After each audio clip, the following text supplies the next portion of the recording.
Next up is Preeti, who will be speaking on Swamiji's My Life and Mission from Volume 8 of the Complete Works.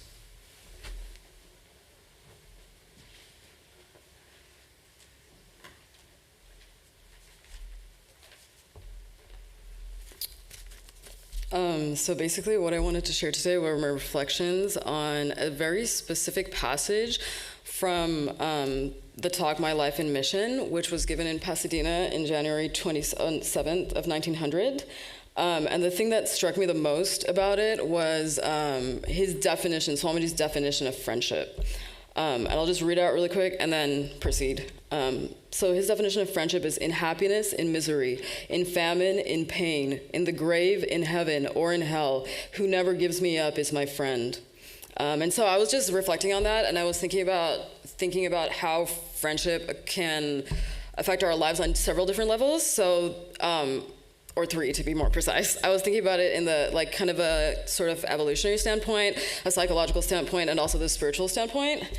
To start off, so on a very primal level, we're hardwired for connection. We're hardwired for community, for togetherness. If you consider Maslow's hierarchy of needs, after physiological needs and safety needs are met, so food, water, shelter, general security, the next level up from there is love and belonging. And I think that to deny that is to set ourselves up for failure in a kind of fundamental way. And friendship can be a big part of meeting that, which is required for us to have a stable foundation to work on anything else from there. The second point, from a psychological perspective, consistently having other people show up for us, as well as showing up for other people, is a huge part of dealing with struggles and dealing with suffering, dealing with adversity in life. For example, a common phrase in addiction circles is that the opposite of addiction is not sobriety, it's connection. And that might be an oversimplification and not necessarily all-encompassing, but there is a lot of truth to it. And the additional point that I was thinking about in relation to that is that whether due to trauma or adverse events, societal conditioning, all of these things, we're often taught to abandon ourselves from a very young age, ironically in pursuit of being accepted and belonging. But having other people show up for us consistently and model what genuine love and acceptance and friendship is can also teach us how to be a friend to ourselves. And if we can internalize that, then we can learn how to provide that for ourselves, which is also essential to our progress as human beings. And then lastly, from the spiritual perspective, I think it can be a huge help and almost a necessity. Hence, Thakur always emphasized holy company. He even wept for people that he could relate to, that he could share his experiences with, that would understand him. And so, even at that level, in the human aspect does not just go away, and that can be such a support when it comes to that. The Buddhist monk Thich Nhat Hanh, he said, "I've been a monk for 65 years, and what I have found is that there is no religion, no philosophy, no ideology higher than brotherhood and sisterhood, not even Buddhism." And I think that that's how beautiful to see ourselves in others and to see others in ourselves, to see the shared divinity. That is the essence of true friendship as well as the essence of true spirituality. And then the second point under that I was given to reflect on was that it helps us manifest our latent divinity. John 15:12-13 says, "My command is this, love each other as I have loved you. Greater love has no one than this, to lay down one's life for one's friends." And so in that context, it's the friendship affords us the opportunity for a mutually transformative experience to manifest these qualities like unselfishness, faithfulness, love, sacrifice, all of those things, and that's a profound gift. It's also driving us progressively toward expansion, which is also essential in spiritual life. And then the last thing that I wanted to touch on was it also allows us to understand God in a deeper way at the same time that we're growing closer to each other, because like how can you understand what you have no experience of? So people talk about like that God should be your best friend, that the love of God, all of that, like you can imagine, but it's helpful to have some point of reference. And obviously there's a difference between human love, human friendship, and divine love and divine friendship, but it's reflected to a large degree. And so to have that point of reference is very helpful to have a deeper understanding. And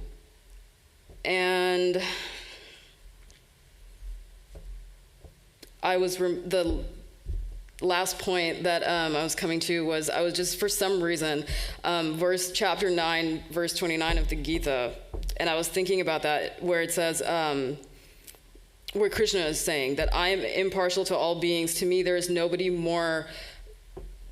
hated and nobody dear, but those who worship me with devotion, they exist in me and I exist in them. And I was thinking that in the context of what it means to be I was thinking about friendship, and then I was thinking about how it relates to faithfulness and loyalty and dedication, and how like if we're able to develop this capacity even towards each other, then you turn the same thing toward God, and it ultimately culminates in that experience. And to the same extent that we're able to open our hearts and allow ourselves to feel the love and the presence of God, to that degree, God is manifest in us. So my prayer is that we would all be so blessed as to experience this in our lives, both in the sense of receiving it and in being that kind of person for others, and that we might never forget what a privilege, what a sacred trust, what a blessing it is to walk each other home and support each other in the highest. Dharma.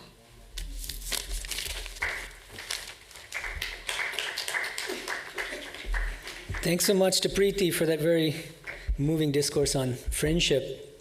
Next up is Hannah, who will be speaking on Swamiji's lecture, The Open Secret. Vijaya, sorry. Next is Vijaya, speaking on The Open Secret.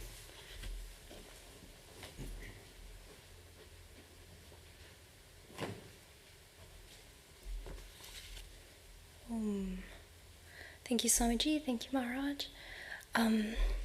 Last summer, I attended a satsang with Swami Chaitananandaji, and in it, he told us what his advice was for someone who had come to him struggling with deep depression.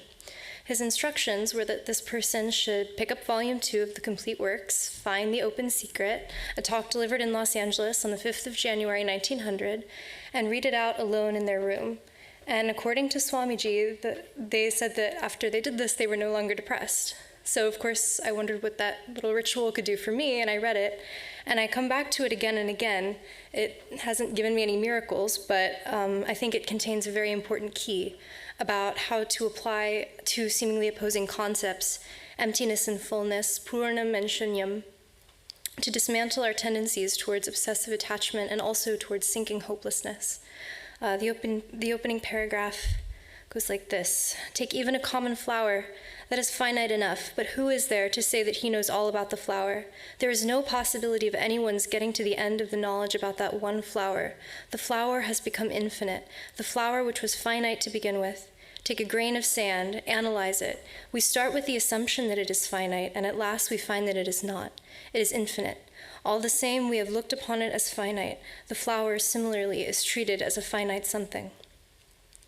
The opening draws to mind an often quoted William Blake poem, Auguries of Innocence, published in 1863, which opens with the famous lines, "To see the world in a grain of sand and heaven in a wild flower, hold infinity in the palm of your hand and eternity in an hour."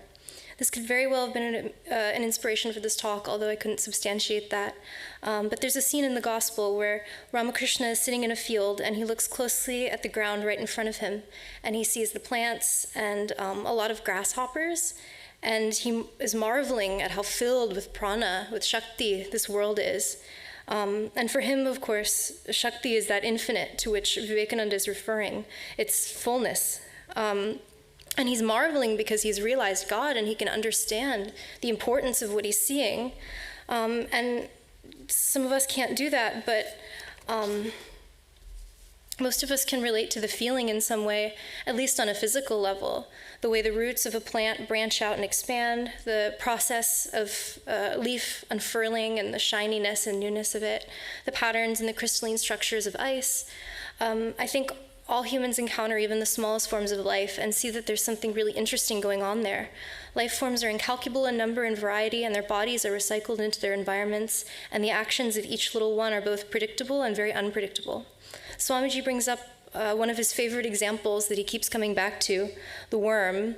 The rushing engine speeds along the railway track. The little worm crawls out of the way. We say the engine is dead matter and the worm is alive because the worm attempted to break the law and avoid the danger. It tried to assert itself against the law, assert its freedom. There was a sign of the future God in it. Swamiji stresses again and again, none is great and none is small. The most powerful cataclysms, all the moon and suns and stars, depend for their existence upon and need to be certified by our two eyes, which can be destroyed even by a bright light or a pin. None is great and none is small. Each little thing is needed to form the whole. As a microcosm of this grander scheme, our energy seems to be spread very thin. Our thoughts drain away our energy, our actions are divided across all of our different efforts, and none really seem to pan out. Swamiji says, in spite of all this bondage, in spite of nature and this tremendous energy of law grinding us down, never allowing us to turn to any side wherever we go, whatever we want to do, we are thwarted by this law, which is everywhere. In spite of this, the human soul never forgets its freedom and is ever seeking it. The same infinity that can be found in the sand and in the flower is present in every thought, every desire, every action we commit. Swamiji promises us that if we analyze any of them, they will dissolve into that infinity. Touch it and it disappears. There is no limit, and by that essence, no boundary and no true form. Carrying so many of these limited thoughts around, sometimes we reach a breaking point where we identified so much with them, and then the shakiness of their existence somehow dawns on us, and we reach a point where we feel like we're dissolving. A great soul might be able to dissolve into samadhi, but even short of that, we can get into this feeling like we've been given a fresh start. Swamiji says, in the midst of the depths of misery and degradation, the soul sends a ray of light, and man wakes up and finds out what he really is, and that he can never lose. The Blake poem concludes with these lines, some are born to sweet delight, some are born to sweet delight, some are born to endless night. We are led to believe a lie when we see not through the eye, which was born in a night, to perish in a night. When the soul slept in beams of light, God appears and God is light to those poor souls who dwell in night, but does a human form display to those who dwell in realms of day. Swamiji ends his talk with a call to action, and this is what I'll leave you with. When the hands work, the mind should repeat, I am it, I am it. Think of it, dream of it, until it becomes the bones of your bones and the flesh of your flesh, until all the hideous dreams of littleness, of wickedness, of misery, and of evil have entirely vanished, and no more then can truth be hidden from you, even for a moment. Thank you.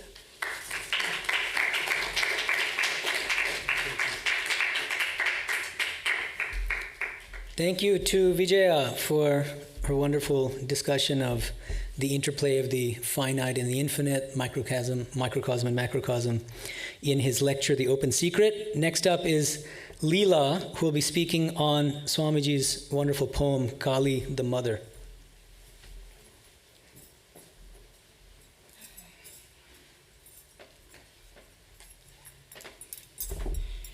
Thank you, Swamiji. Feel a little bit inadequate myself in trying to actually approach this topic, but I will attempt to try. I actually looked at it from the point of view of the amount of suffering that was experienced by Swamiji throughout his life in his attempt to actually gain acceptance to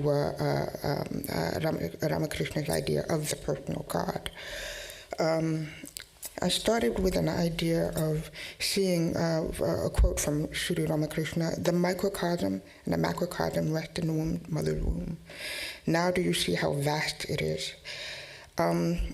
I'm not sure really, in the light of Sri Ramakrishna's quite public supplications to the mother, why Swamiji actually kept his connection to Makali so private as a practice and a sadhana, especially in light of his propitious duties to her in his monastic service.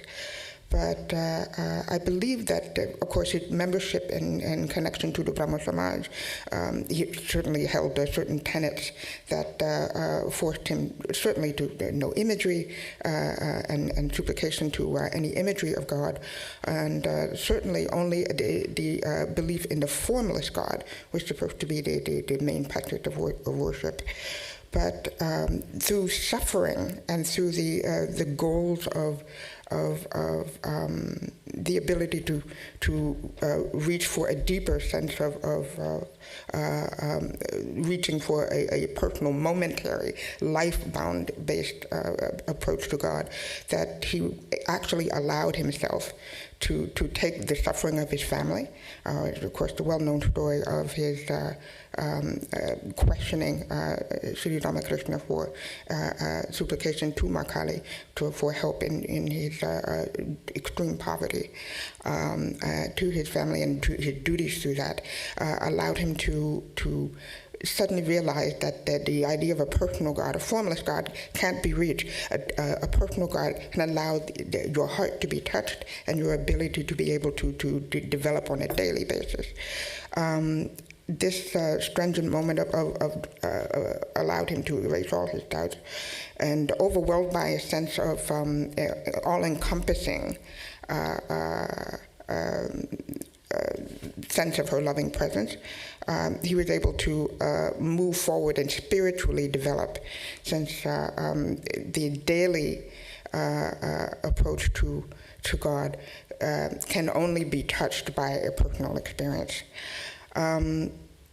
Even though with Sri Ramakrishna's deathbed, Dharmic Shaktipat from Kali to him, and any sanctioned blessings by Holy Mother, as well as his time in travels as a wandering monk around India, and seeing the desperate poverty, but also the deep potential of the nation, as well as his connection to the American experience that would allow him to see that there were even painful growth spurts in this country, dealing with the issues of diverse humanity and racism that were still a great problem. Kali was a loving but incessant partner to his catalyst to growth and to action throughout. And a sadhana that he still remained close to, but kept quiet.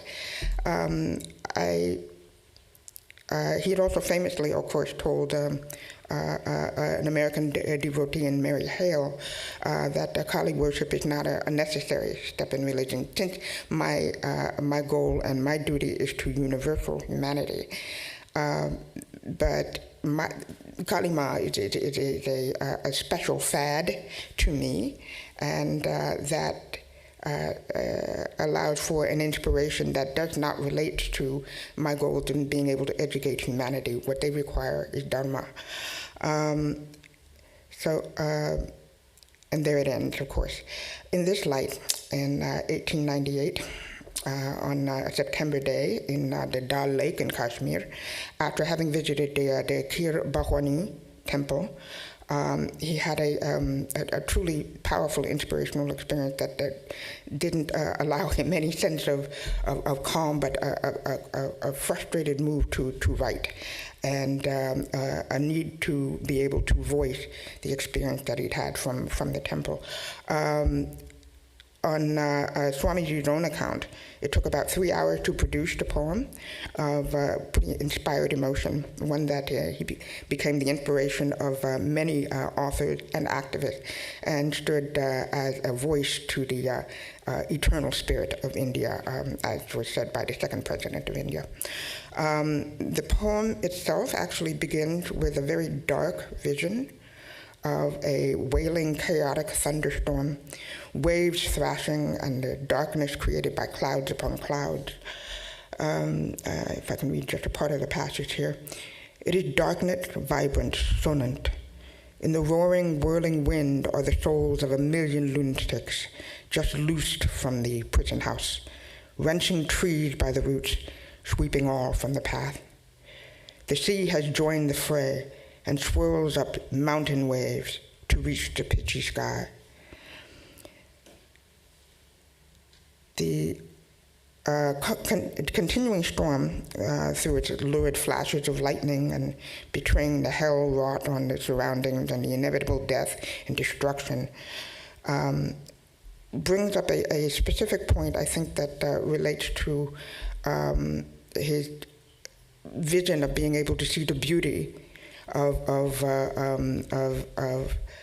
how Kali Ma brings and wrought terror and destruction, but has the result of being that turn of cycle of development in excuse me, in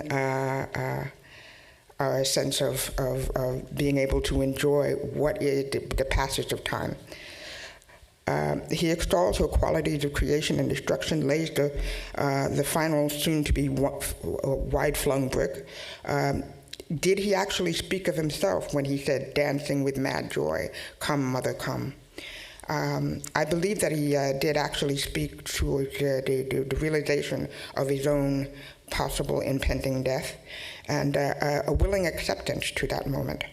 In the horrific beauty and the finality that Mahakali could actually provide. So, thank you.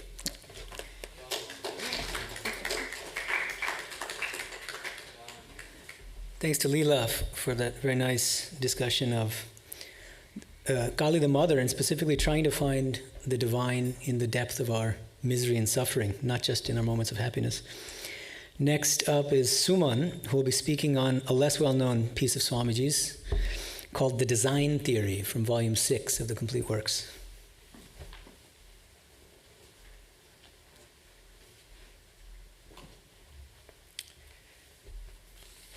Pranam Swamiji, pranams to all the monks present here, and a good afternoon to all of you. So I will be speaking on the design theory and Swamiji's observations on this theory in his complete works.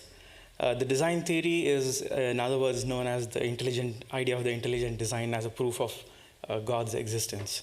And this idea is very old, but in our times we famously know it with the example of, with the analogy of the watch and watchmaker by William Paley.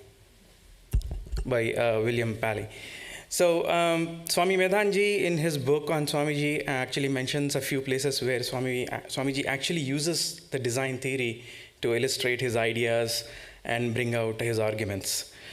Firstly, in the lecture on the macrocosm, Swamiji calls the design theory as the expression of the highest notion, of man's highest notion of the universe, of the material external universe.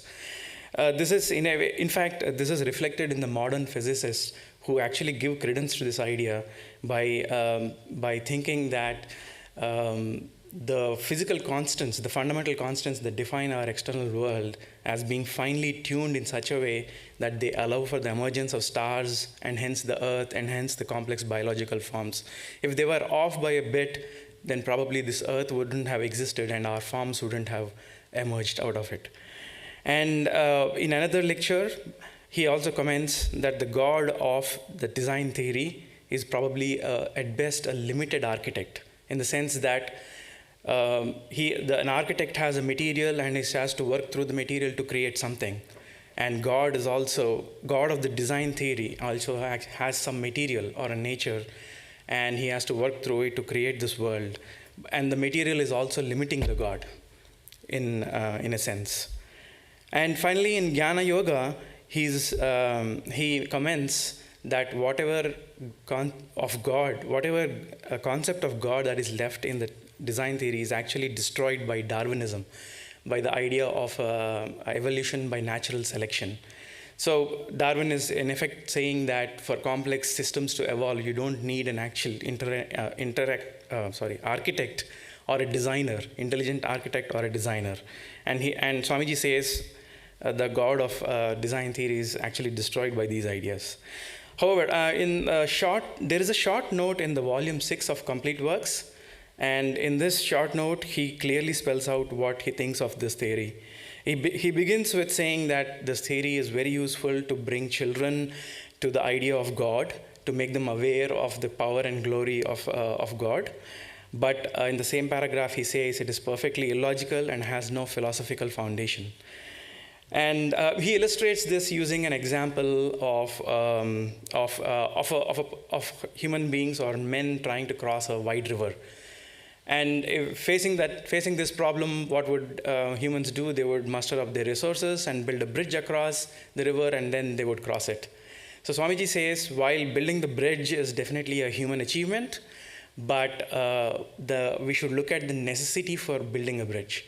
And he says that the necessity of building a bridge actually points out a limitation in your nature.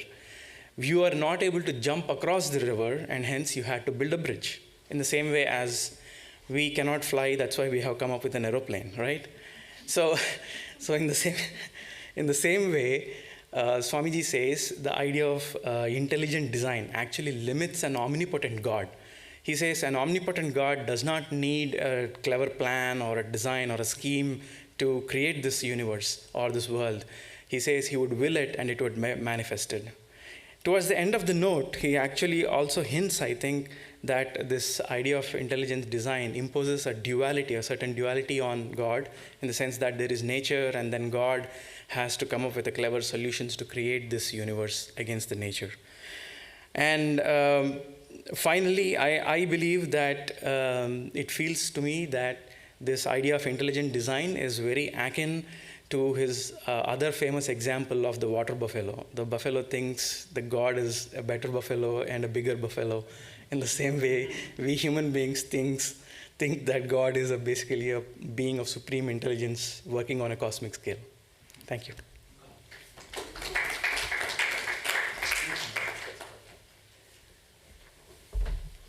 Thank you to Suman for an excellent discussion of a very difficult topic, which is the argument from design, the argument that there must be a God, an intelligent creator behind this world, because this world exhibits so many signs of design. Next up is Ellis, who will be speaking on Swamiji's famous lectures on practical Vedanta.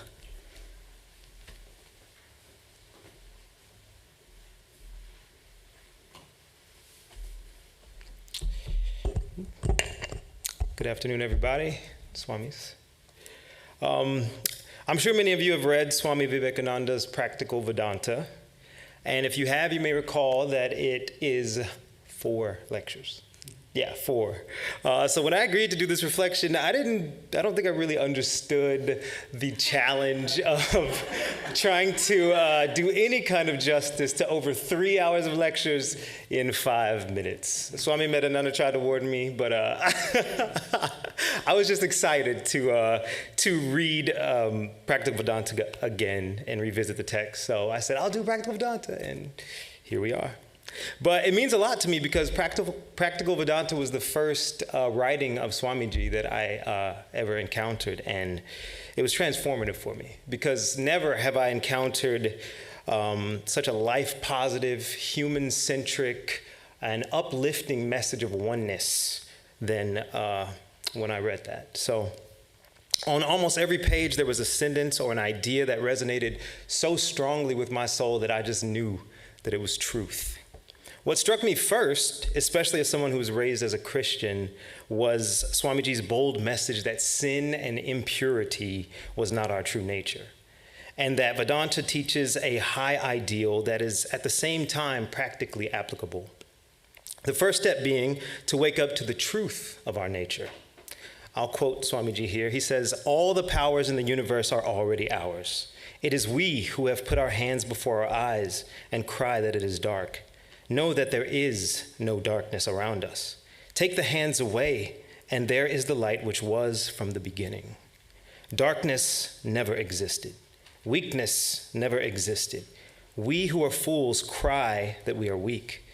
We who are fools cry that we are impure." Thus, Vedanta not only insists that the ideal is practical, but that it has been so all the time. And this ideal This reality is our own nature. In addition to encouraging the recognition of the divinity and the purity of our nature, Swamiji reminds us why it is our true nature. Because as he puts it, the central teaching of Vedanta is oneness. I'm quoting again. All this manifoldness is the manifestation of that one. That one is manifesting himself as many, as matter, spirit, mind, thought, and everything else. It is that one manifesting himself as many. Therefore, the first step to take is to teach the truth to ourselves and to others. Swamiji goes on to say that this understanding of the oneness of all leads to a practical basis for morality and ethics. He says, in all our actions, we have to judge whether it is making for diversity or for oneness. If for diversity, we have to give it up. But if it makes for oneness, we are sure it is good. In another place, he says, we shall have to know the test of truth, which is purity, oneness. Everything that makes for oneness is truth. Love is truth, and hatred is false, because hatred makes for multiplicity. It is hatred that separates man from man, and therefore it is wrong and false. He further uses this revelation of the oneness of everything to give advice on how to view the world and how not to hold ourselves higher or judge others. He says, we must not look down with contempt on others. All of us are going towards the same goal. The difference between weakness and strength is one of degree. The difference between virtue and vice is one of degree. The difference between heaven and hell is one of degree.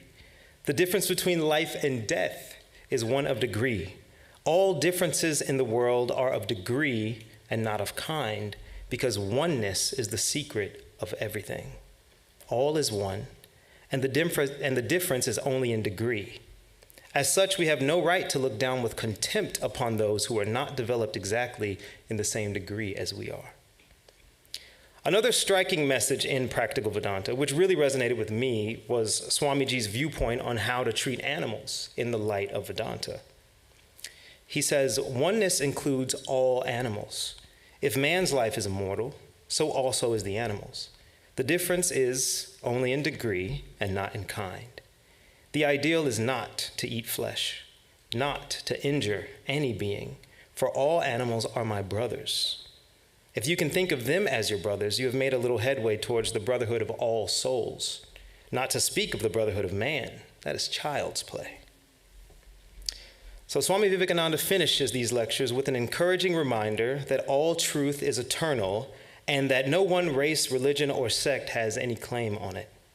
He concludes by painting a picture of a time when religion has been made simple, practical, and the idea of oneness has permeated every aspect of our society.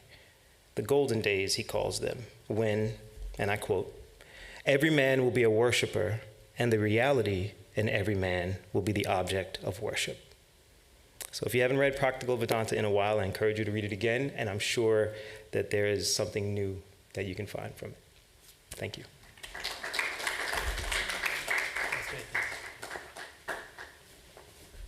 Thanks to Ellis for a wonderful, amazing talk on, because in such a short period of time he managed to summarize 4 lectures of Practical Vedanta, so that's quite a feat in itself.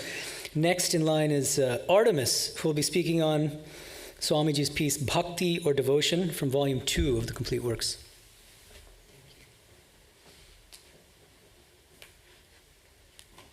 Hello. It's my pleasure and privilege to have this opportunity.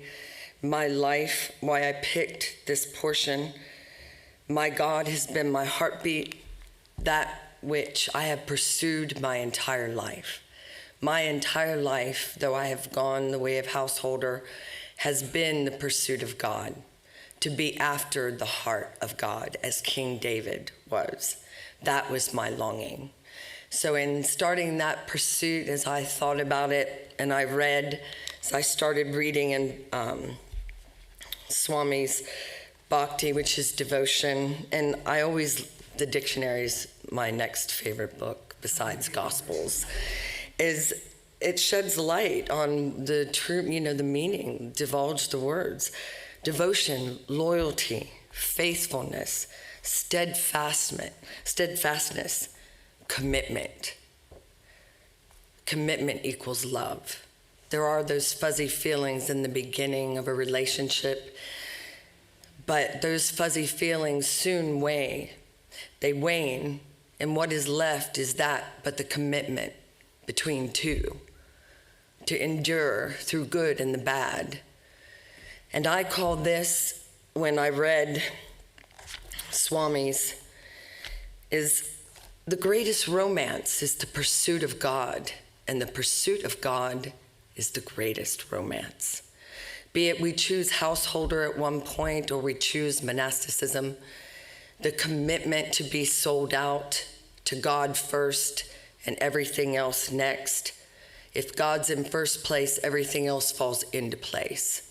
It's to keep that passion and that pursuit. So how does that look? As I read, it struck me, and I got very excited when it said, he says, with the thirst, the longing for God, comes real devotion, real bhakti. Who has the longing? And that's the question. To reach that ultimate realization of God, there must be that longing. There cannot be a fair-weathered devotee. That contradicts itself in and of itself. Either you're devoted, loyal, steadfast, committed, or you're fair-weathered and it's an infatuation, or a fire to put out fires. There must be that hunger, that thirst, that unquenchable desire after God. It must be. Trust me, as life goes on, it will hold you through. If it's not there, you'll wonder. I liken it to the stages of romance.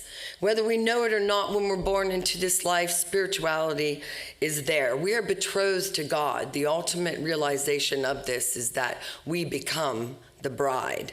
That is our race within this life. We enjoy other things as they are to grow us, to taste God in different ways. All that we are a part of, all that we see in people, in God's creation, shouts of God, speaks of God. It's all to experience all the different attributes of God. God, in the first stages of love, when you see it in nature, the masculine presents, fluffs itself in the best way possible, flirts to entice. Well, we are the bride. We represent the feminine. God is flirting with us in everything to ignite that desire. Once that desire is ignited and we can't get the thought of God out, the best way for a feminine to fall in love with a masculine is thinking. They have studied that it's by thought the feminine falls in love with the masculine, is to keep the perpetual thought of the individual, and at this point it's God. So the first is the attraction, where that ignites, that interest. Then as the interest grows, and it does, he speaks in the beginning, in the very first paragraph, we develop in stages. There is no getting around it. It is not a zap. It is a process. And thus, as many years as we traverse, some faster, some longer, that is our individual path and not to be decided or judged. The next is the attachment phase. The attachment phase is where that attraction is turned into, I want you. I must have you. You are mine. Where it moves into that longing, changes into the commitment, that devotion. And that devotion must be nurtured. They have put out a fabulous book of the 5 love languages. That's on purpose. This, again, that romance between the masculine and the feminine, it exemplifies that which takes place between devotee and our God. the bride, and that will be the bride and the God, our bridegroom. As this is a readiment, as we're prepared, we must be grown. The nurturing takes place within our practices. The love languages are an example of how we express these languages. What are these languages? Or affirmation, or could be praise and worship. Acts of service where we serve, gifts of giving, of time, and so forth. It all wraps up, but the fundamental principle that must be applied within this love language is you cannot have a relationship without time. I love it when people that add God to them and not them to God give 5 minutes a day. That's a start, but if that's all you've got, that's all you've got. The next, as it develops, there's that interchange as we're developed as the bride for the bridegroom. Within that perpetual cycle, as we grow, it's of surrender, detachment, development of knowledge and nurturing that relationship where we learn those attributes by whichever paths, by more knowledge of reading of those that have come before us, the practices and giving within our community. And then once we are ready, there's a part where only that which God can do, and that is the purification of the bride. This is shown throughout multiple practices within of other religions, and it's exemplified some with a bath, but there is a purification. And the bride cannot be united with a pure God without this. And this is where the ascension, the dark night of the soul takes place, where there is a process that if you have not developed your relationship with God, you have no idea and you cannot hang on. It takes that trust and steadfastness, that faith in the relationship, that you understand the attributes personally of God, to where when you are pressed, stretched, purified beyond, there's a process that is set where you become aware of your authenticity. Those teachings that no longer in things are stripped from you. The feminine, the masculine are balanced. The good and evil are brought together and realized. You step forth, and then there becomes the complete destruction of ego, where self is completely annihilated and you are now purified to be presented to your groom. Only that can be done by God himself. Once that the bride is ready, there becomes the physical and the sight of the presentation of the bride to the groom, where you realize and you get to see as you link heart to source, and you become joined, and that is like the marriage ceremony, where you realize that you are one with God. And then the beautiful part, once that has taken place, then the privilege of the groom knowing the bride, where you become one, where the soul is alchemized and prepared. The groom comes in and joins the bride. The flesh, spirit, and all becomes one and is alchemized with God. And you and God are one. Thank you.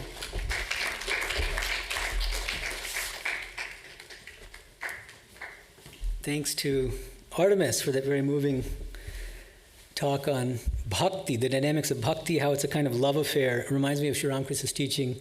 If you have attraction towards somebody, morphidiyadao, give it a Godward turn. Next up is Anna's discussion of Swamiji's lecture, Work and Its Secret, from Volume 2.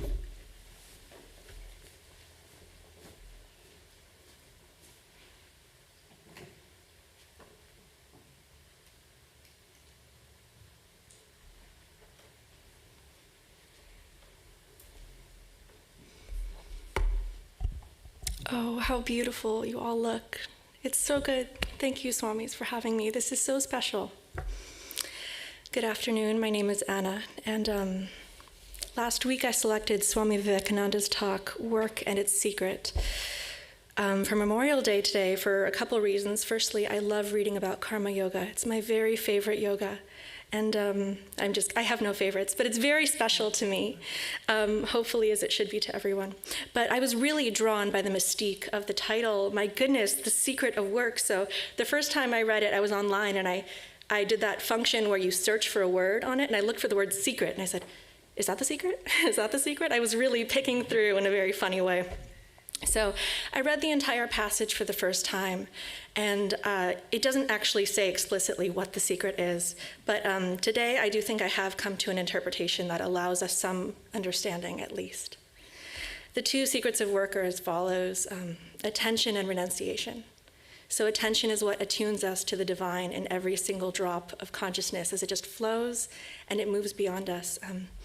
I was trying to think of an example of work without attention, and I thought of one of those moments I think we've all experienced where, we're walking home or we're driving home, and all of a sudden our shoes are off and we're at home and we don't even recall doing what we were doing in order to get home.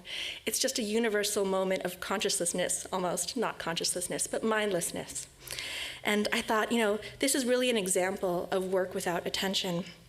And this is an obvious example of mindless work. Of course, it's virtually meaningless. It's not fruitful that much for our spiritual lives or our material lives, but we do it all the time. Inner focus is what makes the difference between lighting a candle and lighting a candle for the will of God. Attention is what makes acts of worship worshipful. Swamiji continues and says, anything that we do needs to be done with our full attention to its process and not its desired outcome. When you perform any task without focusing on the process, instead with our mind focused on the outcome, we are no longer an agent of action in that situation. You're simply a body animated by the intoxicating power of desire. Swami himself said, you came to work here on earth, we came to this lifetime to work, but instead you're being worked when you do something for its effect and not its process. You're being worked upon. What is it that works upon us in that moment? Desire. That's why the truly desireless people, those who achieve self-realization in the body, they appear to do very little, they eat little, they speak little, they live on the outside very static lives. But on the inside, there's a lot of great spiritual effort having been undertaken in order to get to that place and to maintain that place. We know of monks and sages who meditate and pray. Their attachments are so thin they need virtually nothing to survive. With full material and spiritual renunciation, we have fewer needs to work.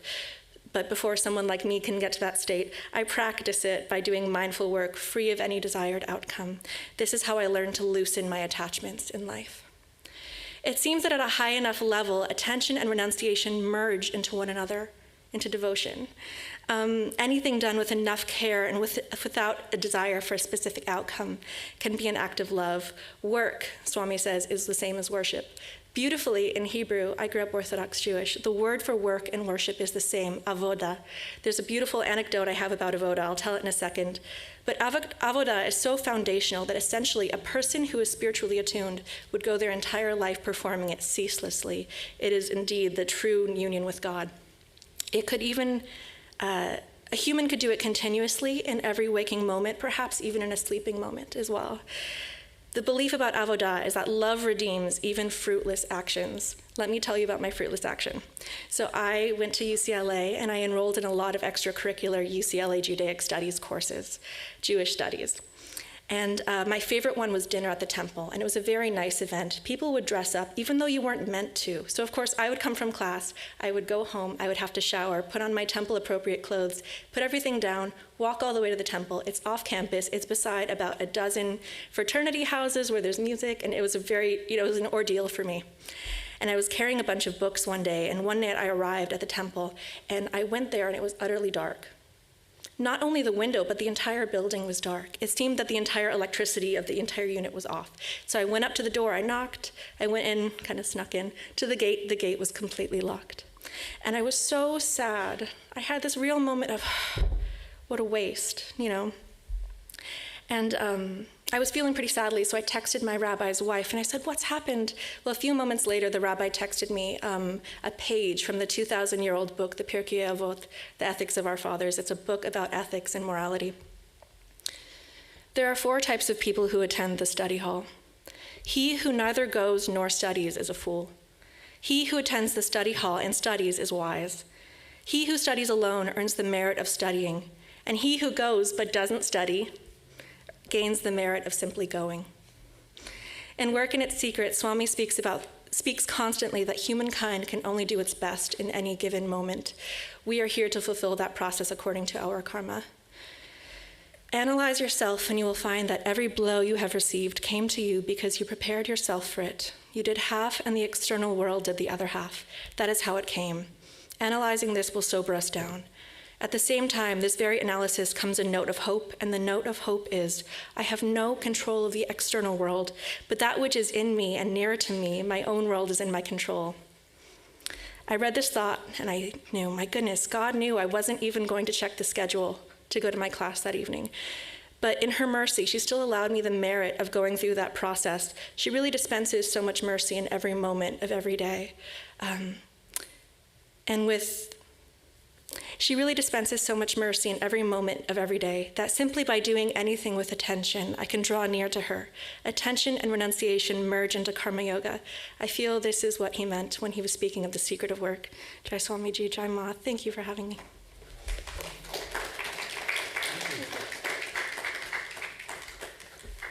Thanks to Anna for so succinctly explaining the secret of work.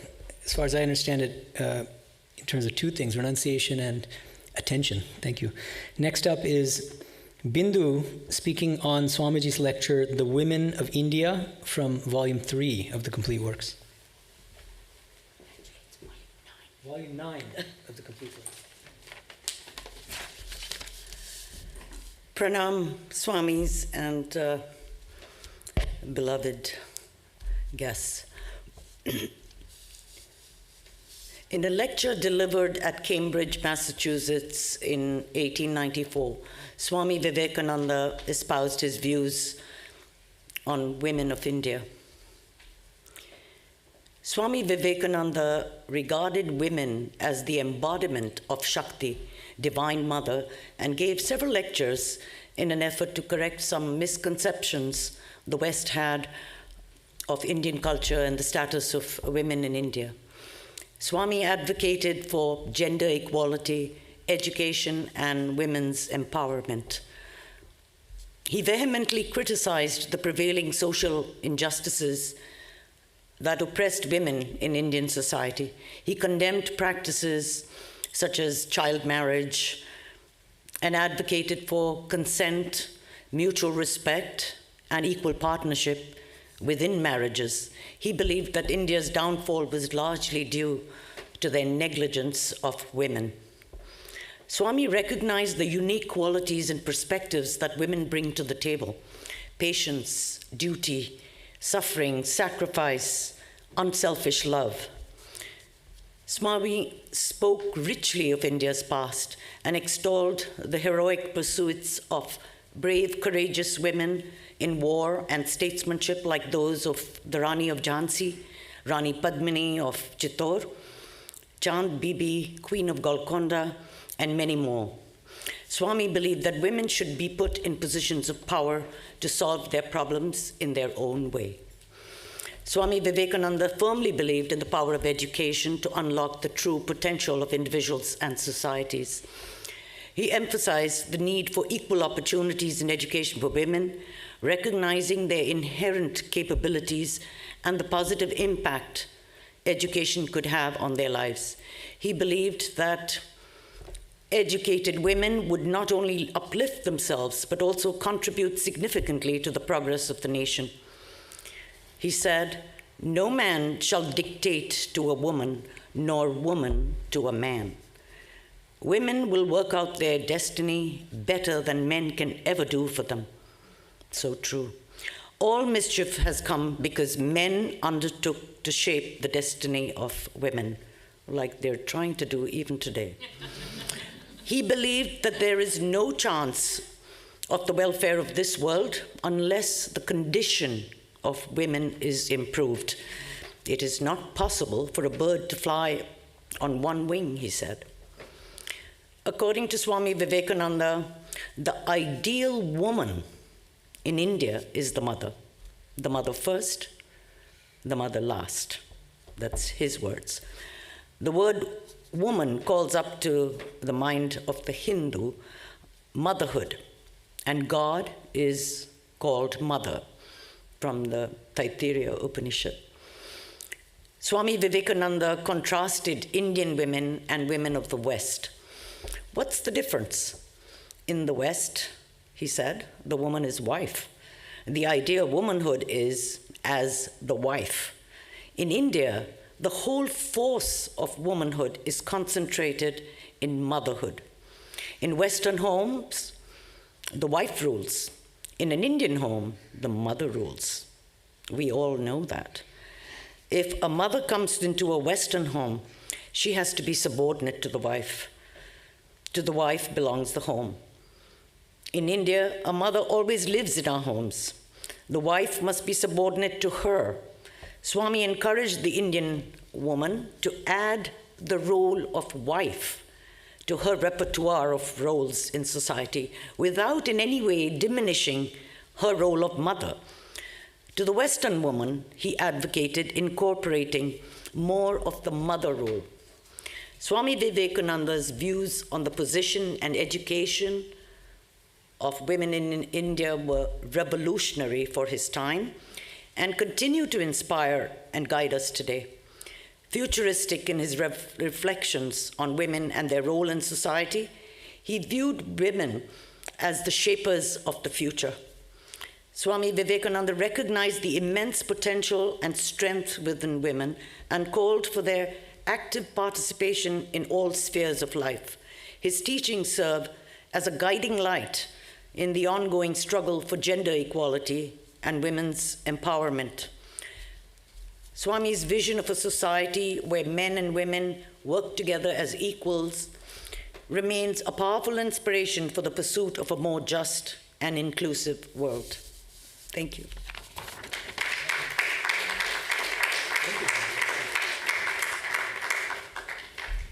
Thanks to Bindu for making a very powerful case that Swamiji was a kind of avant-garde spiritual feminist. Last but not least, Pooja will be speaking on Swamiji's wonderful poem To a Friend, originally written in Bangla, Shakar Prati.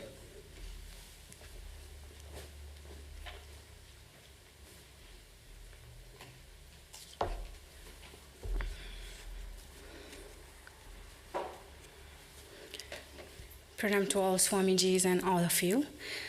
I was given this poem called To a Friend in Bengali, Shakar Prati, written by Swami Vivekananda, as my topic today, and I feel extremely blessed and honored to be part of this program. First, I want to clarify one thing. I'm just an ordinary devotee and have absolutely no capability to analyze anything written by Swamiji, let alone this vast, deep poem. So please forgive my arrogance of trying to analyze this. I know many of us took the first step to become ethical or moral because we believe in karma. We believe that if we do good to others, good things will come to us. But that equation doesn't work all the time. Life throws curveballs. We get hurt. We are judged and feel defeated. Our best friend becomes acquaintance. Lovers become ex. Children send us to nursing homes, and parents favor the other siblings. In Bengali, the word shakha means just not a mere friend, but rather a twin flame. The more we walk the path of spirituality, the lonelier we get. We feel lost and life becomes meaningless. In this moment, Swamiji comes as our dearest friend. He holds our hands and walks with us. He rescues us from that deep darkness and shows us the true purpose of life. So this poem has 8 stanzas, and I tried to summarize each stanza and try to reflect on each stanza. As I reflect on this poem, I realized that Swami Vivekananda rejects the idea of karma in the first stanza. He emphasizes with the noble, saying, if one's heart is bigger, more suffering is in store for them. Joto uchcho tomar hridoy, toto dukkho janiho nishchoy. Hridiban nishartho premik, e jagote nahi tobo sthan. But if we deeply think about these phrases, they make us realize how hypocrites we are. Hridiban nishartho premik, the great-hearted and unselfish lover. Are we truly unselfish? Can we really call ourselves selfless? To be honest, this is a big slap and eye-opening to my pity victim self. But Swamiji also says in his other lecture, each soul is potentially divine, and we have all the power within to become that selfless lover. In the second to fifth stanza of this poem, Swamiji reflects on his own spiritual journey, on Raja Yoga, all the austerities, and concludes where he opens his heart out and rejects everything, including the path of knowledge, as if liberation, the ultimate goal of human life, is also nothing but just an illusion. মৃত্যু মাঙে সেও যে পাগল অমৃতত্ব বৃথা কিঞ্চন যত দূর যাও বুদ্ধিরতে করিয়া আরোহণ এই সেই সংসার জলধি দুঃখ সুখ করে আবর্তন. In English, by Swami Vedanta ji, insane too is he who longs for death and immortality, a vain aspiration. However far you may go, mounted on your mental chariot, there still remains the same ocean of samsara, in which happiness and misery alternate without end. Notably, even though Swamiji rejects every austerities, I think they're all absolutely necessary in the journey of becoming that selfless lover. And this we have heard many, many times from our revered Swamijis. These are important. Next, Swami Vivekananda brings the idea of God, the Divine Mother, in the sixth stanza for the very first time in this poem. And he emphasizes that God is nothing but just pure, unselfish, unconditional love. L-O-V-E. This love is everything, everywhere, and the sole reason behind God's every action that we see as Jagat. What if we consider that Swamiji establishing the path of bhakti in this stanza? The whole purpose of life is not to get anything, but just to give. To Swamiji, Thakur was love, L-O-V-E, personified. And isn't he painting a portrait of Thakur for us? He also calls us the wingless birds, means pokkohin bihangam. As we have desire to be free but have no wings, means no ways to fly away from this sansara unless we become the lovers. Brahma hote kit poromanu, সর্বভূতে সেই প্রেমময় মন প্রাণ শরীর অর্পণ করো হে সখে এ সবার পাই বহুরূপে সম্মুখে তোমার ছাড়ি কোথা খুঁজিছু ঈশ্বর জীবে প্রেম করে যেই জন সেই জন সেবিছে ঈশ্বর. I believe the last stanza plants the idea behind the whole Ramakrishna Mission movement, Shiva Gyane Jeev Seva. This is the path of Karma Yoga. Swamiji's philosophy of practical Vedanta seems deeply embedded in these last two lines of this poem. When I was in 10th grade, these two lines were introduced to us in high school, and we had to emphasize our thoughts on these and write in board exam. To be honest, I did not read the whole poem ever until a few days ago. But these last two lines struck me so bad since then that if I have ever done anything good to anyone, I owe that to these too few lines of Swamiji.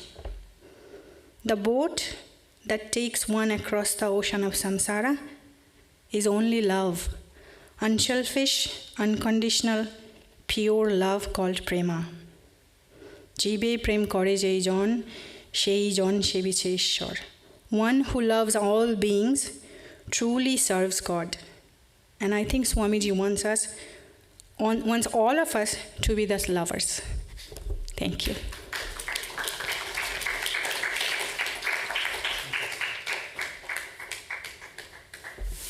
Thank you too, Pooja, for a wonderful closing talk. It's a very kind of original reading of Swamiji's poem To a Friend, Shokar Prati. And what a treat in general. This whole program was such a wonderful treat. What strikes me about it is that Swamiji's ideas and his writings and his lectures are so full of depth. There's a kind of infinite depth to them. So everybody can find something new, something uplifting, something insightful in the same text and in different texts. And there are also really interesting ways that all 10 of these talks dovetail with each other. Pooja's talk on the poem dovetails with what Preeti said about friendship, with what Ellis said about practical Vedanta, and so many other things. So thank you all. And now I humbly request revered Swami Sarva Devanandaji to say a few words.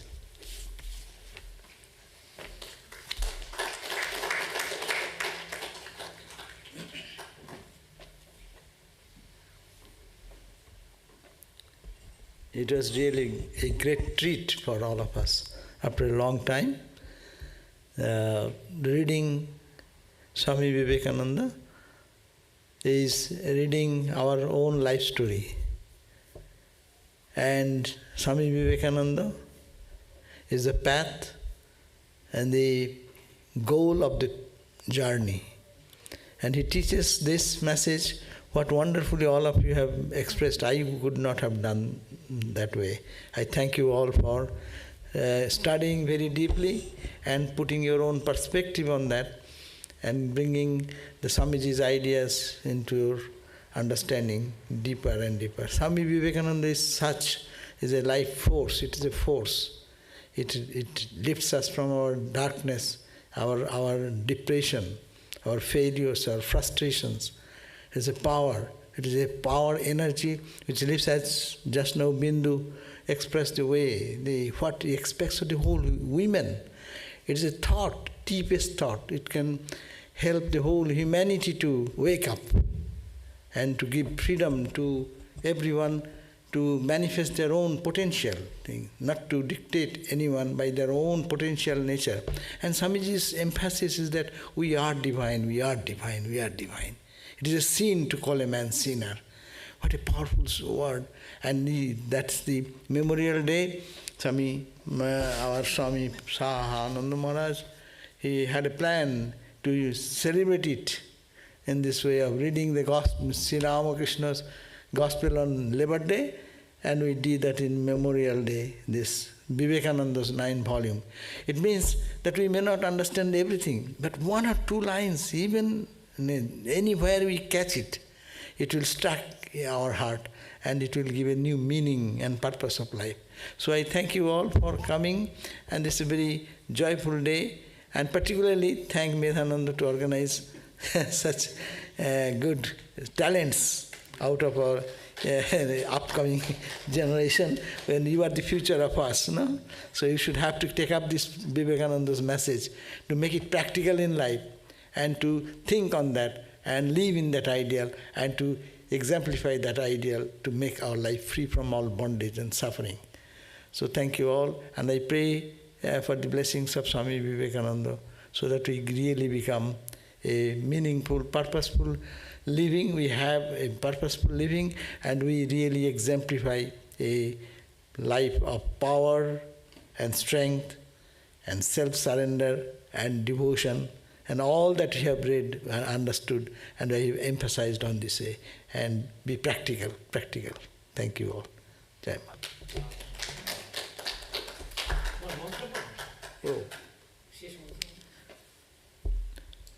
Om Paratatte Sadalino Ramakrishna Samagaya Yo dharmastapana rato vireshang tang namamyaham. Om Shanti Shanti Shanti. So now they can have some tea, no? There is some tea. I do not know. There's tea in the White House. Okay, there's tea in the White House. So I don't understand. So this